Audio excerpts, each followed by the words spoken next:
వారంలో ఒక 2 గంటలు అక్కడికి వెళ్ళమని. This is our responsibility, this is our duty, this is what we wanted to enforce, this is what moral policing, not only physical policing. Physical policing is going to resolve some problems, not all the problems, but moral policing is going to resolve every problem. We have to focus more and more on moral policing. సమస్యలు వచ్చినప్పుడు లొంగిపోయో, ఆ సమస్యల్ని చూసి పారిపోయో, సమస్యలకు భయపడి మనము ఈ వృత్తిని వదిలేస్తే ఇక్కడ వరకు రానిచ్చలేం. నేను కూడా అందుకే ఈ తరానికి చెప్తున్నా, ప్రజాప్రతినిధి అనేది అత్యంత పవిత్రమైన బాధ్యత. సరే, సమాజంలో రకరకాల పరిస్థితులు ఆ వృత్తికి రావాల్సినంత గౌరవము, ఇవ్వాల్సినంత విలువ లేదనుకో, దాన్ని like, share, subscribe. విద్యాశాఖ ప్రిన్సిపల్ సెక్రటరీ గారు, head of the police department DGP గారు, ఈ 2 శాఖల సమన్వయంతో ఎన్ఎస్ఎస్ విద్యార్థులతో ఒక ఇంటరాక్షన్ ప్రోగ్రాం ఏర్పాటు చేసి వాళ్ళ యొక్క సామాజిక బాధ్యతను నేషనల్ సర్వీస్ స్కీమ్లో మీరు చేస్తున్న కార్యక్రమాలను ఈరోజు మీతో కలిసి పంచుకోవడానికి నాతో పాటు నా సహచర మంత్రి గారు దుద్దిల్ల శ్రీధర్ బాబు గారిని, ఇతర అధికారులను ఆహ్వానించడం జరిగింది. నిర్వాహకులకు మనస్ఫూర్తిగా అభినందనలు తెలియజేస్తున్నాను. ప్రజలకు, ప్రభుత్వానికి అనుసంధానకర్తలుగా సంబంధిత శాఖలు, అధికారులుగా సమన్వయం చేసుకొని ముందుకు వెళ్ళినప్పుడు సమాజంలో ఉండే సమస్యల్ని పరిష్కరించుకోవడానికి చాలా ఎక్కువ అవకాశం ఉంటుంది. ఈ సమాజం మనది. ఈ సమాజంలో ఉండే సమస్యల్ని మనమే గుర్తించి మనమే పరిష్కరించుకున్నప్పుడు సమాజంలో వచ్చే దుష్ఫలితాలను మనం నియంత్రించవచ్చు. ఈరోజు తెలంగాణ రాష్ట్రంలో శాంతి భద్రతల విషయమే కాకుండా సమాజంలో ఒక పెడధోరణులు, చాలామంది పెడధోరణులకు కారణం డ్రగ్స్ అనో, లేకపోతే బలహీనతలను, లేకపోతే దుర్వ్యసనాలను, ఇట్లా రకరకాలుగా మనం చర్చించుకుంటున్నాం. ఇది ఒక భాగం మాత్రమే. నేను గుర్తించి నాకున్న అవగాహన మేరకు ఇంకొన్ని అంశాలను నేను ప్రస్తావించదలుచుకుని వేదిక మీద. ప్రధానంగా ఈరోజు వచ్చిన టెక్నాలజీ, ముఖ్యంగా మన చేతిలో ఉండే మొబైల్ అనేది ఒక సమాచార వ్యవస్థనే కాదు, సమాజంలో ఉన్న చాలా సమస్యలకు తద్వారా బానిసలవుతున్న సమస్యలు కూడా గమనించినాము. ఈరోజు టెక్నాలజీ ఎంత మనకు అందుబాటులోకి వచ్చిందో సమాజంలో పెడధోరణులకు కూడా అదొక కారణంగా ఈరోజు గుర్తించాల్సిన అవసరం ఉన్నది. అందుకే చిన్నపిల్లలకు ఇట్లాంటి వాటిని దూరంగా ఉంచే విధంగా, ఒకవేళ మన ఇంట్లో స్మార్ట్ ఫోన్ ఉన్నా, కంప్యూటర్ ఉన్నా, ఇతర సాంకేతిక పరమైన వస్తువులు ఏవి ఉన్నా ఫ్యామిలీ అంతా కనిపించే విధంగా వాటిని ఉంచినప్పుడు పిల్లలను కొన్ని సమస్యల నుంచి దూరంగా ఉంచడానికి అవకాశం ఉంటుంది. రెండవది, జాయింట్ ఫ్యామిలీ వ్యవస్థ లేకపోవడం. ఇవాళ రేపు సమాజంలో జాయింట్ ఫ్యామిలీ ఉన్నారంటే ఆశ్చర్యంగా చూస్తున్నారు. జాయింట్ ఫ్యామిలీ చాలా సమస్యలకు, చిన్నపిల్లలను మానసికంగా ఒక బలమైన వాళ్ళను, తాత అమ్మమ్మనో తాత నాయనమ్మనో, పిల్లల యొక్క ఆలోచనలు, మానసిక ఎదుగుదలకు వాళ్ళు ఎంతో ఉపయోగపడతారు. వాళ్ళ అనుభవాలను కానీ, వాళ్ళ కథల రూపంలో రామాయణం, భాగవతంలో ఉన్న అంశాలను ప్రస్తావించి ఎన్ని కష్టాలు వచ్చినా కష్టాలను ఎదుర్కొని ఏ విధంగా యుగ పురుషులు నిలబడ్డారో, లేదా సమస్యలు వచ్చినప్పుడు ఏ విధంగా ఎదుర్కొని నిలబడి కుటుంబ వ్యవస్థల్ని కాపాడుకున్నారో తరతరాలుగా మనకు మన పూర్వీకుల నుంచి వచ్చిన సాంప్రదాయం మన పిల్లలకు నేర్పించడానికి ఎక్కువ అవకాశం ఉండే. ఈరోజు చాలా వరకు సూసైడల్ టెండెన్సీ ఎందుకుంది పిల్లలలో, లేకపోతే పిల్లలు చిన్న చిన్న విషయాలకే పెడదోరలు పట్టడానికి, లేకపోతే కొన్ని బలహీనతలకు లొంగిపోవడానికి కారణం కుటుంబ వ్యవస్థలు విచ్ఛిన్నం కావడమే. ఈ కుటుంబ వ్యవస్థ అనేది ఎంతో బలమైంది, ఎంతో గొప్పది. వసుదైక కుటుంబం అని ఊరికనే అనలే. గ్రామాలలో పెరిగిన వాళ్ళు, ఉమ్మడి కుటుంబ వ్యవస్థ నుంచి వచ్చిన వాళ్ళు ఎలాంటి సమస్యలనైనా ధీటుగా ఎదుర్కొని ఆ సమస్యల నుంచి బయటికి రావడానికి ప్రయత్నం చేస్తుంటారు. కానీ అదే సింగిల్ ఫ్యామిలీలో సింగిల్ చైల్డ్గా పెరిగిన వాళ్ళు ఆ యొక్క మెంటల్ కెపాబిలిటీ కానీ లేకపోతే సైకలాజికల్గా వాళ్ళకి వచ్చే ప్రెషర్స్ని కానీ తట్టుకునే పరిస్థితి లేదు. సో సమాజంలో ఉమ్మడి కుటుంబ వ్యవస్థ దెబ్బతినడం కూడా, ఉమ్మడి కుటుంబ వ్యవస్థ నుంచి మనం బయటికి వచ్చి సింగిల్ ఫ్యామిలీస్గా మనకు ఉండడము, సింగిల్ చైల్డ్గా ఉండడం కూడా ఈ సమాజంలో కొన్ని సమస్యలకు కారణమవుతున్నది. వీటిని ఓవర్కమ్ కావడానికి మనకు అవకాశం లేదు. ఎందుకంటే తల్లిదండ్రులు ఊరిలో ఉంటే ఉద్యోగరీత్యా మనం బయటకు వస్తుంటాం, లేదా ఈరోజు మన లైఫ్లో ఒక పార్ట్ అయిపోయింది ఇంటర్నెట్ వ్యవస్థ కానీ, కంప్యూటర్ వ్యవస్థ కానీ, మొబైల్ వ్యవస్థ కానీ. వైఫ్ లేకైనా ఉన్నా ఉండొచ్చేమో కానీ వైఫై లేకుండా ఉండలేని పరిస్థితులు ఈ సమాజంలో వచ్చినాయి.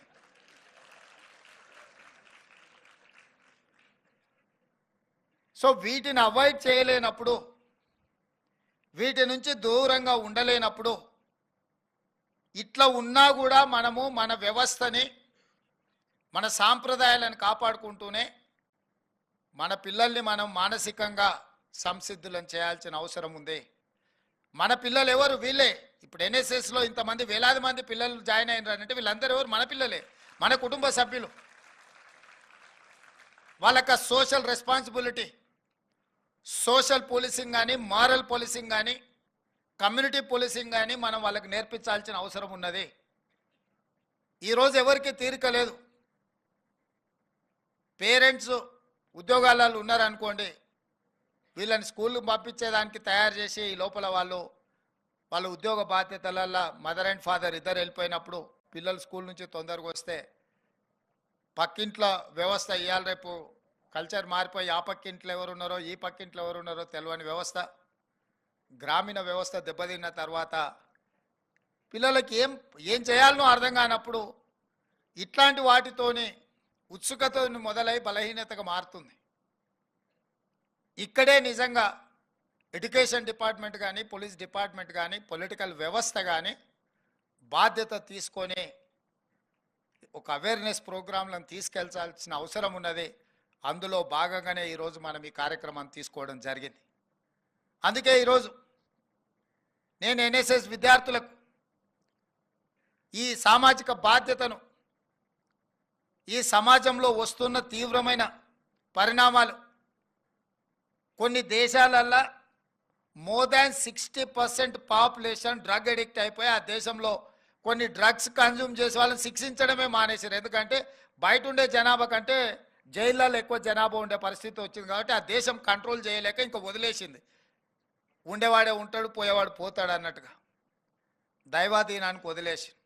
ఇవాళ మన దేశంలో కూడా పంజాబ్ లాంటి రాష్ట్రాలల్లో ఇక్కడ ఉన్న చాలామంది విద్యార్థులకు ఏ మేరకు నాకు తెలుసో తెలియదు కానీ పోలీస్ అధికారులకు తెలుసు డ్రగ్స్ ఏ రకంగా ప్రభావితం చూపిస్తుంది, ఏ రకంగా బానిసలు అయిపోయినారు, యువత ఏ విధంగా నిర్వీర్యం అయిపోయి ఈ వ్యవస్థలు ఎట్లా దెబ్బతీస్తున్నాయో. ఇది రాంపేట్గా విస్తరిస్తున్నది. అందుకే ఈరోజు ట్రాఫిక్ సమస్య లేకపోతే ఇతర సమస్యలు మనం పరిష్కరించుకోగలిగినాయి, దాన్ని స్ట్రీమ్ లైన్ చేసుకోవడం అవకాశం ఉంది. అది ప్రాథమికమైన బాధ్యతనే. ఇవాళ సీరియస్ రెస్పాన్సిబిలిటీస్ డ్రగ్స్ చాలా వరకు స్కూళ్ళల్లో, అంటే కొంతమంది తల్లిదండ్రులు మాకు వచ్చి చెప్తుంటారు, పోలీస్ అధికారులకు కానీ as a head of the state chief మినిస్టర్గా నా దగ్గర కూడా కొంతమంది వచ్చి చెప్పుకుంటుంటారు. మేము వందల వేల కోట్లు సంపాదించిన మాకు ఉండేది ఏకైక కూతురు, ఆ అమ్మాయిని ఎవరో ట్రాప్ చేసిండ్రు, లేకపోతే ఆ అమ్మాయి డ్రగ్స్కో లేకపోతే ఫ్రెండ్స్తోనే ఇట్లా అయ్యిండ్రు, మేమేం బయటికి చెప్పుకోలేము, కంప్లైంట్ పెట్టలేము, ఇట్లాంటి సమస్యలు ఉన్నాయి, ఏం చేయాలని. పెద్ద పెద్ద ఫీజులు కట్టే స్కూల్లో అన్నీ మానిటరింగ్ చేస్తుండ్రు అని మనం అనుకుంటున్నాం. అనుకున్నంత గొప్పగా అక్కడ పరిస్థితులు కూడా లేవు. అందుకే స్కూళ్ళు కాలేజీల యజమానులను మేము స్పష్టంగా పిలిపించి, ముఖ్యంగా పోలీస్ అధికారులతోని వాళ్ళందరినీ పిలిపించి మేనేజ్మెంట్స్ని కూడా ఈ విధంగా కూర్చోబెట్టి వాళ్ళతో మాట్లాడి, సైన్సో ఫిజిక్సో మ్యాథమెటిక్సో ఇంగ్లీషో అదర్ లాంగ్వేజెస్ సబ్జెక్ట్స్ నేర్పించడం కాదు, మీ పిల్లలకు మారల్ పోలీసింగ్ నేర్పించండి. ఫిజికల్ డైరెక్టర్లను పెట్టి స్పోర్ట్స్ నేర్పించడం కాదు, ఫిజికల్ డైరెక్టర్స్ని పిల్లలకు ఆటల పోటీలు నేర్పించడం కాదు, మీ ప్రతి స్కూల్లో కాలేజీలో తప్పకుండా పిల్లలలో వస్తున్న బిహేవియరల్ చేంజెస్, వాళ్ళ ప్రవర్తన విచిత్రంగా ఉన్నప్పుడు, వాళ్ళ ప్రవర్తనలో మార్పు వచ్చినప్పుడు గుర్తించడానికి అవసరమైన స్టాఫ్ను మీరు రిక్రూట్ చేసుకోవాలి. సైకాట్రిస్టుల నుంచి సైకాలజిస్ట్ వరకు మీ స్కూళ్ళల్లో మ్యాండేట్గా మీరు పెట్టుకోవాల్సిందే. పిల్లల యొక్క ప్రవర్తనలో మార్పు వచ్చినప్పుడు మీరు పిల్లలను నిశితంగా గమనించాలి, తల్లిదండ్రులను పిలవాలి అని చెప్పడం జరిగింది. కొన్ని స్కూళ్ళల్లో వాళ్ళు టెక్స్ట్ బుక్స్ కానీ లేకపోతే హోంవర్క్ సంబంధించిన అన్నీ మోసుకురావడానికి ప్రాబ్లం అని వాళ్ళకి చిన్న చిన్న వాళ్ళకు ఒక ఏమంటే వడియుగాలు స్కూల్లోనే వాళ్ళు అక్కడ పెట్టుకోవడానికి ఇస్తున్నారు. వాటిని కూడా మిస్యూజ్ చేస్తున్నారు. గాంజాయి చాక్లెట్లు అందులో పిల్లలు ఈ ఆడపిల్లల పేరు మీద లాకర్స్ తీసుకొని దాంట్లో అట్లాంటివి కూడా పెట్టి స్కూల్లో ఒక అందుబాటులోకి తీసుకొచ్చే వ్యవస్థలు కూడా కొన్నిట్లలో మేము గమనించినాం. ఈ సమస్యలు అట్లా ప్రోత్సహించేవాడు స్కూళ్ళ దగ్గర కాలేజీల దగ్గర ఇట్లాంటి వాటిని లాభం కోసం వ్యాపారం చేసుకునే వాళ్ళు ఉండనే ఉంటారు. వాళ్ళని పట్టుకోవాలంటే పోలీస్ వ్యవస్థ ఉన్న వ్యవస్థ సరిపోదు. అక్కడే ఈ ఎన్ఎస్ఎస్ స్టూడెంట్స్ యొక్క అవసరం ఉంది. మారల్ పోలీసింగ్ చేయాల్సిన బాధ్యత మీది. సివిలియన్స్గా మనము యూనిఫార్మ్డ్ ఫోర్సెస్కి మనం సపోర్ట్ చేయాలి. డ్రెస్ లేని పోలీసుల మన స్కూళ్ళ దగ్గరనో మన ఇళ్ళ దగ్గరనో మన ప్రాంతంలోనో మన కాలేజీలోనో ఇట్లాంటి యాక్టివిటీస్ ఏవి గమనించినా ఎంబడే పోలీసులకు మనము ఆ సమాచారాన్ని చేరవేసే విధంగా మనం నిజంగా ప్రయత్నం చేస్తే మన రాష్ట్రాన్ని డ్రగ్ ఫ్రీ స్టేట్గా చేసుకోవడం పెద్ద సమస్య కాదు. ఆ మధ్య నేను సింగరేణి కాలనీలో ఒక 6 సంవత్సరాల అమ్మాయిని బ్రూటల్లీ రేప్ అండ్ మర్డర్ నేను వెళ్ళి పలకరించడానికి ఆ కుటుంబానికి పోయినప్పుడు ఆ సింగరేణి కాలనీలో ఉన్న పెద్ద సమస్య ఏంటంటే గంజాయి. సాయంత్రం అయితే అరుగుల మీద పెట్టి గంజాయి అమ్మే పరిస్థితి సింగరేణి కాలనీలో ఉంది. ఎవడైతే ఈ నేరానికి పాల్పడ్డాడో వాడు గంజాయి మత్తులో ఈ నేరానికి పాల్పడ్డాడు. చివరికి తేరుకున్న తర్వాత ఆ ముద్దాయి పోయి రైలు కింద తలకాయ పెట్టి చచ్చిపోయాడు. కానీ ఆ తల్లిదండ్రులకు ఆ దుఃఖము. ఇట్లాంటివి పోలీసులు వచ్చి ఆ కాలనీల్ని మొత్తం చెక్ చేసి చెప్పడం కష్టం.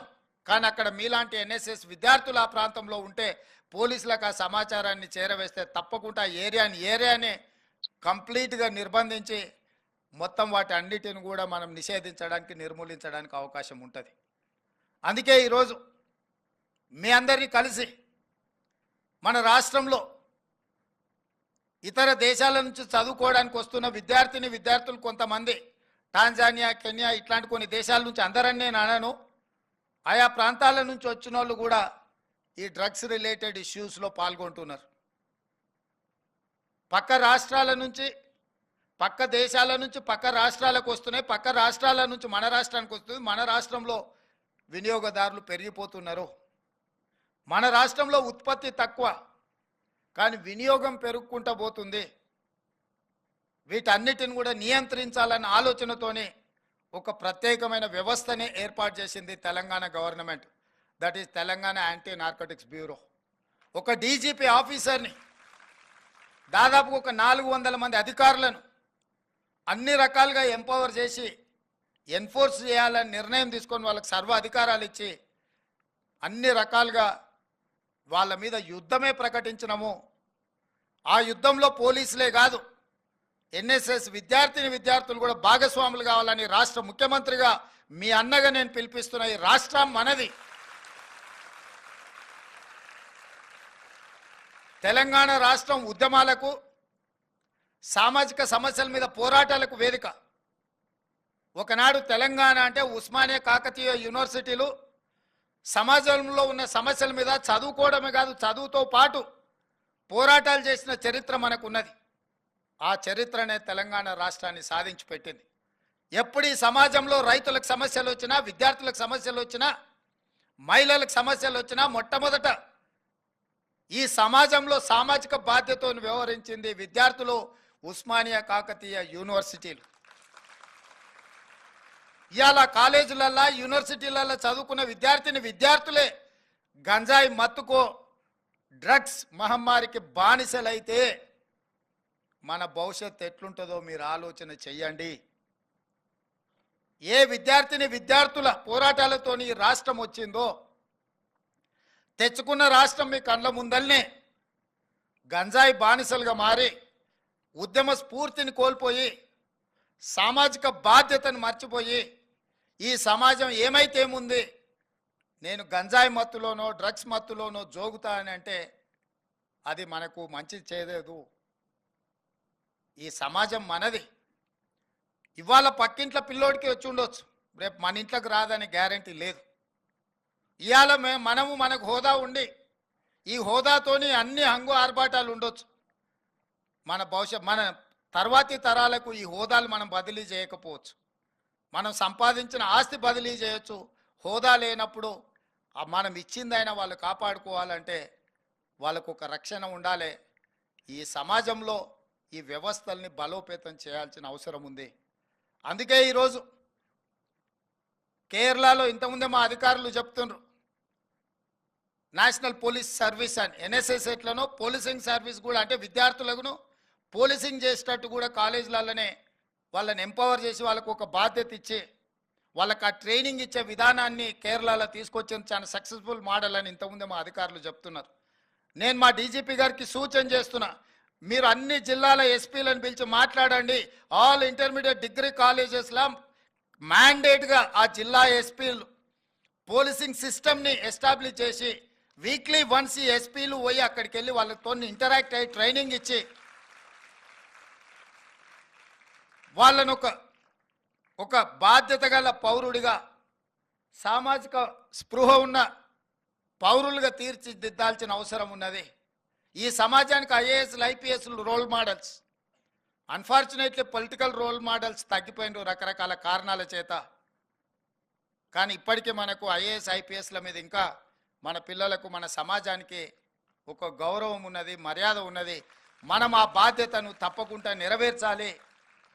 వీలైతే స్కూల్స్, జూనియర్ కాలేజ్, డిగ్రీ కాలేజెస్లో మన జిల్లాల ఎస్పీలను, ఉన్నతాధికారులను, లోకల్ డిఎస్పీలు అప్ టు ఎస్ఐ వరకు ఆయా ప్రాంతంలో ఉండే స్కూల్స్, కాలేజీలలో తప్పకుండా వారంలో ఒక 2 గంటలు అక్కడికి వెళ్ళమనండి.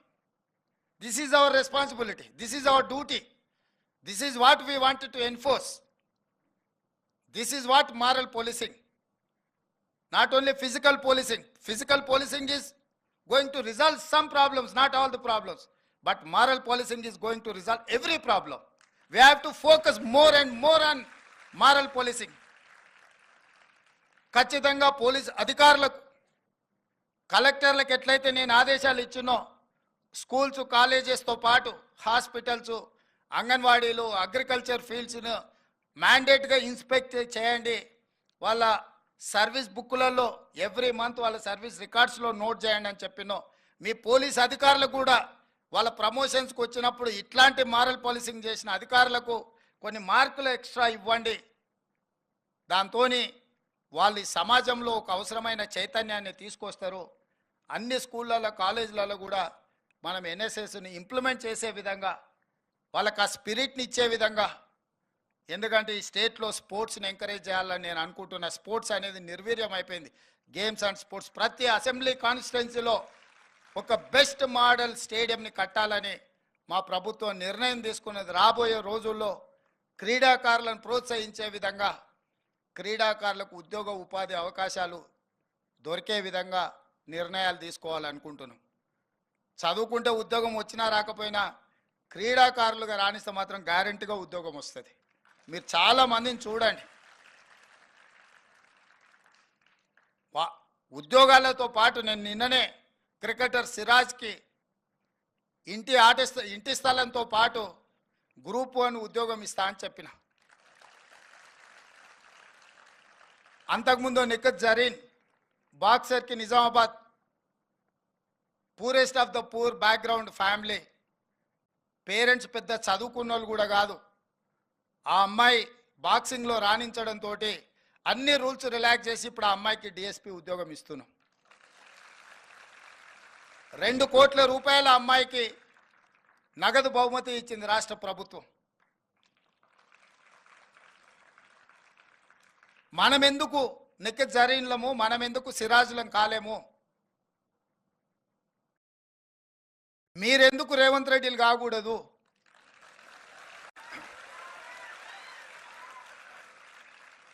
మేమేమి అమెరికన్ యూనివర్సిటీలను, ఆక్స్ఫర్డ్ యూనివర్సిటీలను చదువుకొని ముఖ్యమంత్రి కాలే.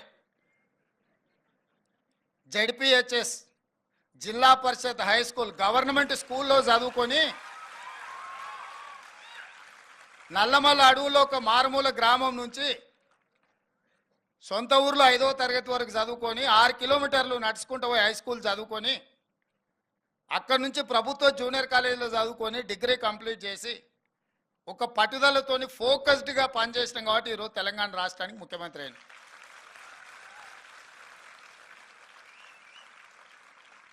నా వరకు నా లైఫ్లో నాకు ఏం రిగ్రెట్స్ లేవు.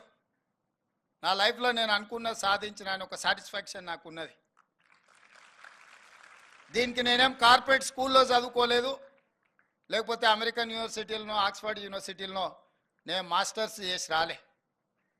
సామాన్య ప్రజల యొక్క ఆలోచన, సామాన్య ప్రజలలో ఒకరుగా ఈ ప్రజలలో మమేకమై ప్రజల యొక్క ఆలోచనని తెలుసుకుంటూ ప్రజా సమస్యల మీద నిలబడి కొట్లాడుతూ సమస్యలు వచ్చినప్పుడు ఆ సమస్యల్ని ఎదుర్కొని నిలబడ్డాం కాబట్టి ఈరోజు ఇక్కడికి రాగలిగినాం. సమస్యలు వచ్చినప్పుడు లొంగిపోయో, ఆ సమస్యల్ని చూసి పారిపోయో, సమస్యలకు భయపడి మనము ఈ వృత్తిని వదిలేస్తే ఇక్కడి వరకు రాణించలేం.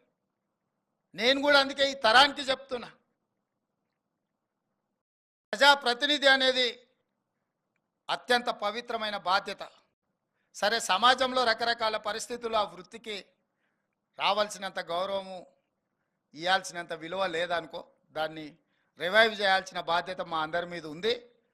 నేను చెప్పేది ఒకటే, అన్నిటికంటే ఎక్కువ గంటలు కష్టపడి పనిచేసేది రాజకీయం. 24/7 పనిచేసినా ఇంకా కొంచెం పెండింగ్ ఉంటుంది.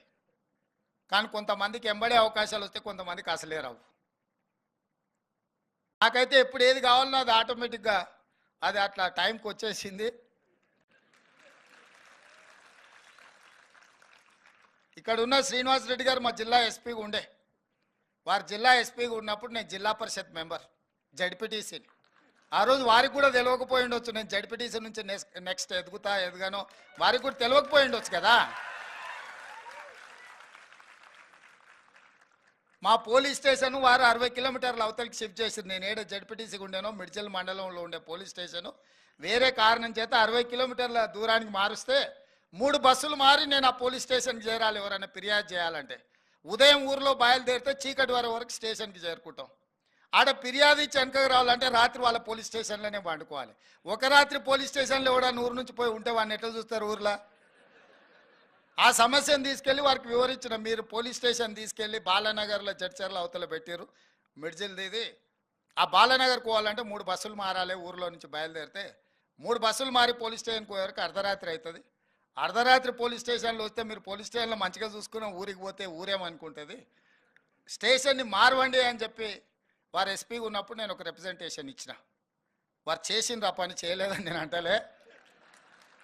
కానీ ఈరోజు ఆ రోజు నేను జడ్పీటీసీనే కదా, బాధ్యత పెద్దగా నెరవేర్చాల్సిన అవసరం లేదు, ఏముందిలే అని ఊరుకుంటే ఈరోజు శ్రీనివాసరెడ్డి గారిని అవసరమైతే హైదరాబాద్ కమిషనర్గా పోస్టింగ్ చేసే ముఖ్యమంత్రి కుర్చీలో ఉండేవాడిని కాదు. ఒకరోజు వారి దగ్గరికి నేను కాగితం తీసుకొని వెళ్ళిన, ఈరోజు మా ప్రాంతానికి అవసరం ఉందని. ఈరోజు ఏదైనా అవసరం ఉంటే వారు నా దగ్గరకు వచ్చి ఇది సమాజానికి అవసరం ఉందని చెప్తున్నారు. It's a span of 15 years. 2006-7లో ఇది జరిగింది. 2023లో తెలంగాణ రాష్ట్రానికి నేను ముఖ్యమంత్రి అయినా. 10 సంవత్సరాలు 16 సంవత్సరాలు కష్టపడితే రాష్ట్రానికి ముఖ్యమంత్రి కాగలిగినాము. మీరందరూ ఎందుకు కాలేరని నేను అడుగుతున్నా. మీరందరు కష్టపడండి, ఒక ఫోకస్తో పనిచేయండి. ఇక్కడున్న జితేందర్ కావచ్చు, లేకపోతే అవినాష్ కావచ్చు, సుధీర్ బాబు వాళ్ళ ఫాదర్ ఎంపీ, కానీ ఆయన ఐపీఎస్ ఆఫీసర్. ఆయన ఏం రాజకీయాలు వైపు పోలే, చదువుకుంటే ఐపీఎస్ అయింది. శ్రీనివాస్ రెడ్డి గారు అగ్రికల్చర్ బ్యాక్గ్రౌండ్, చదువుకొని ఐపీఎస్ హైదరాబాద్ సిటీ కమిషనర్ అయింది. ఇవన్నీ కూడా ఏంటంటే మనం మన లైఫ్లో ఫోకస్ పెట్టినప్పుడు ఇది సాధ్యమవుతుంది. అట్లనే మీరు కూడా లైఫ్లో ఫోకస్ పెట్టండి. ఎన్ఎస్ఎస్ అని ఏదో ఉన్నాం, వాలంటీర్గా అట్లా వచ్చినాం, ఇట్లా పోయినాం, ఏదో సర్టిఫికెట్ వస్తుంది, లేకపోతే ఏదో ఆ డ్రెస్ వేసుకొని ఫోటో దిగినామని కాకుండా దీన్ని కూడా నిబద్ధతతో చేయండి. డెఫినెట్గా మీ లైఫ్లో మంచి లైఫ్ మీకోసం ఎదురు చూస్తుంది. చివరిగా ఒక్క మాట, ఎలాన్ మస్క్ అయినా, బిల్ గేట్స్కైనా, బిల్ క్లింటన్కైనా, నరేంద్ర మోడీకైనా, రేవంత్ రెడ్డికైనా, ఎన్ఎస్ఎస్ స్టూడెంట్కైనా రోజుకి 24 గంటలే ఉంది. నేను ముఖ్యమంత్రి అయినా కాబట్టి నాకు 48 గంటలు పర్ డే లేదు. నరేంద్ర మోడీ గారికి కూడా 48 గంటలు లేదు. ఎలాన్ మస్క్ కూడా డ్రైవర్లెస్ కార్ కనిపెట్టిన వాళ్ళకు, ఇంజనీర్ కూడా 24 అవర్సే. ఈ 24 అవర్స్లో ఎవరికైనా 8 గంటలు పడుకోవడానికో కుటుంబానికి కేటాయించడానికి 8 గంటలు తీసేయండి. 8 గంటల్లో నాన్ ప్రొడక్టివ్ లైఫ్ ఏమంది. ఇంకా మిగిలింది ఎంత? 16 అవర్స్. ఈ 16 గంటల్ని ఏ వర్టికల్ కింద మీ లైఫ్ను డిజైన్ చేస్తారో, డిఫైన్ చేస్తారో, ఫోకస్ చేస్తారో, ఆ 16 గంటలలో మీరు చేసే పనిని బట్టి మీరు ఒబామా కావచ్చు, మీరు బిల్ గేట్స్ కావచ్చు, బిల్ క్లింటన్ కావచ్చు, నరేంద్ర మోడీ కావచ్చు, రేవంత్ రెడ్డి కావచ్చు, లేకపోతే జితేందర్ శ్రీనివాస్ రెడ్డి కావచ్చు. ఈ 16 గంటలలో మన లైఫ్లో మనం ఏం పని చేయాలనుకుంటున్నాం అనే దాన్ని బట్టి మనం ఏమవుతామో డిసైడ్ అవుతుంది. అది కూడా పర్టికులర్గా 16 ఏళ్ళ నుంచి 25 ఏళ్ళ లోపల మనం వేసుకున్న రోడ్ మ్యాపే మిగతా లైఫ్ అంతా పనికొస్తుంది. 16 ఏళ్ళ నుంచి 25 ఏళ్ళు నాకు యంగ్ ఏజ్ వచ్చింది కాబట్టి చాలామంది పిల్లలు అంటారు నాకు కొంచెం స్పేస్ కావాలా, నేను కొంచెం ఎంజాయ్ చేయాలనుకుంటున్నా అని. ఈ 16 ఏళ్ళ నుంచి 25 ఏళ్ళ వరకు ఎంజాయ్ చేసిన వాటికి ఆ తర్వాత చేయడానికి ఏమి ఉండదు. ఈ 16 ఏళ్ళ నుంచి 25 ఏళ్ళ వరకు కష్టపడ్డావు అంటే 25 ఏళ్ళ నుంచి 80 ఏళ్ళ వరకు నీ లైఫ్ అనేది నీ చేతిలో ఉంటుంది. సమాజంలో గౌరవం ఉంటుంది. నిజంగా లైఫ్ ఎంజాయ్ చేయడం అనేది కుటుంబ సభ్యులతో రియల్ జర్నీ అక్కడనే స్టార్ట్ అవుద్ది. కాబట్టి మిత్రులారా, ఇది ఒక మంచి అవకాశం. మన లైఫ్ మన చేతుల్లో ఉంది. మన లైఫ్ని మనం ఎట్లా డిజైన్ చేసుకుంటే, ఎట్లా ఫోకస్ చేసుకుంటే, ఎట్లా రోడ్ మ్యాప్ చేసుకుంటే అట్లా తయారవుతుంది. గొప్ప వ్యక్తులు ఎవ్వరు గొప్ప కుటుంబాల నుంచి రాలే. మీరు ఎవరినైనా తీసుకోండి, ఫ్యూ ఎగ్జాంపుల్స్ ఉండొచ్చు, కానీ మ్యాక్సిమం ఎగ్జాంపుల్స్ సామాన్యుల నుంచి, అబ్దుల్ కలాం నుంచి, స్ట్రీట్ లైట్ కింద చదువుకున్న అబ్దుల్ కలాం సైంటిస్ట్ అవ్వడమే కాదు, సైంటిస్ట్ అయింది కాబట్టి రాష్ట్రపతి అయ్యిండు. సైంటిస్ట్ కాకపోతే రాష్ట్రపతి అయి ఉండేవాడు కాదు. కానీ ఆయన చదువుకునేటప్పుడు రాష్ట్రపతి అయితే అని ఆయన చదువుకోలే, సైంటిస్ట్ కావాలనుకుని చదివిండి, సైంటిస్ట్ నుంచి రాష్ట్రపతికి అయ్యిండు అబ్దుల్ కలాం. మరి మనం ఎందుకు కాకూడదు? మనం ఎందుకు బాధ్యత నెరవేర్చకూడదు? మనం ఎందుకు మన బాధ్యతల నుంచి మనం పారిపోవాలి? మన స్కూల్లోనో మన గల్లీలోనో గంజాయి అమ్ముతుంటే మనం ఎందుకు మౌనంగా ఉండాలి? మనం ఎందుకు చెప్పకూడదు? మనం ఎందుకు నియంత్రించకూడదు? మన కళ్ళ ముందల్నే సమాజం కూలిపోతుంటే ఇది సామాజిక బాధ్యత కాదా? మాకెందుకు లేనాడు ఆనాడు ఉస్మానియా కాకతీయ యూనివర్సిటీల పిల్లలు, ఓ శ్రీకాంతాచారి, ఓ ఈశాన్ రెడ్డి, ఓ కానిస్టేబుల్ యాదయ్య, కిష్టయ్య, యాదయ్యలు మాకెందుకు లేదు తెలంగాణ వస్తే రాకపోతే రాదు, మేము బాగానే ఉన్నాం అనుకుంటే తెలంగాణ వస్తుండేనా? వాళ్ళందరూ త్యాగాలు చేస్తే ఈరోజు ఈ రాష్ట్రంలో మనం నిటారుగా నిలబడగలిగినాం కదా. రేపు మీరు చేసే మారల్ పోలీసింగ్, మీరు చేసే ఫిజికల్ పోలీసింగ్ రేపు మన భవిష్యత్ తరాలకు మంచి బాటలు వేస్తాయి. తప్పకుండా ఇక్కడికి వచ్చిన మా పోలీసులే కాదు, వీడికి వచ్చిన ఎన్ఎస్ఎస్ పిల్లలు కూడా ఆ పోలీసుల కంటే ఏమాత్రం తక్కువ కాదని నేను చెప్పదలుచుకున్నా. ఇప్పటి వరకు గుడ్ టచ్ బ్యాడ్ టచ్ కానీ, ట్రాఫిక్ స్ట్రీమ్ లైన్ కానీ, అదర్ ఇష్యూస్ ఏవైతే అధికారులు చెప్పినరో వాటితో పాటు నేను చెప్పేది నైతిక విలువల్ని పెంపొందించాల్సిన అవసరం ఈ సమాజంలో ఉంది. నైతిక విలువల్ని బోధించే తాతలు, అమ్మమ్మలు, నాయనమ్మలు లేకపోవడం మనకు ఒక లోపము. ఆ లోపాన్ని సరిదిద్దుకోవాలంటే మనందరం బాధ్యతాయుతంగా వ్యవహరించాలని మీకు అందరికీ తెలియజేస్తూ సెలవు తీసుకుంటున్న మిత్రులారా.